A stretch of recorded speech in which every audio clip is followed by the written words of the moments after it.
Marvel Rivals devs did not cook with Mr. Fantastic, and for this to be the first hero that they're releasing with the new season, I find it really concerning for Marvel Rivals in the long run.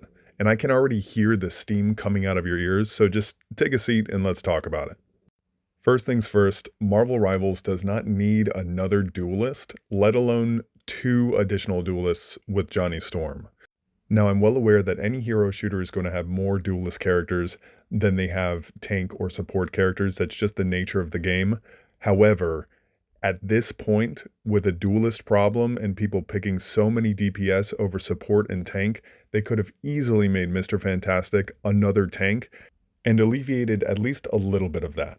Now, jumping into the actual character, the design and animation style is cool. I love the stretchiness. Obviously, with Mr. Fantastic, we need it. But this primary attack is not it. It is too similar to what we have with Groot. It seems nearly identical to me. The only real difference is that it does a little bit of extra swipe damage as he turns. Now, this part of the moveset I actually like, where he grabs the two characters and smashes them together. I think that's really unique. Now, coming up is what most people are probably going to think is the coolest part of his kit, is this bounce back deflect, but it's not unique. We already have this utility with Captain America.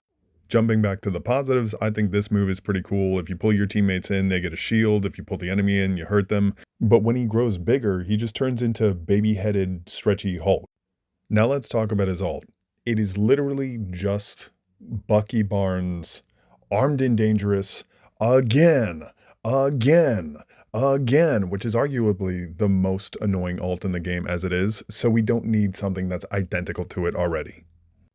I know that was a lot of yapping, and if you're still here, I think the character is cool. I'm glad that they're adding so many characters so fast. The only problem I have is that I don't want the first character that they drop to have so many similarities to the other characters that are currently in the roster. I don't think it's a good look. I think that if you're going to drop a character, it should be unique, it should be new, it should be fun to play, and it should bring something new to the game. This doesn't really do that for me, and I hope that the characters that we see in the future are a little bit different than this, but for the first character that they drop, I'm not loving it.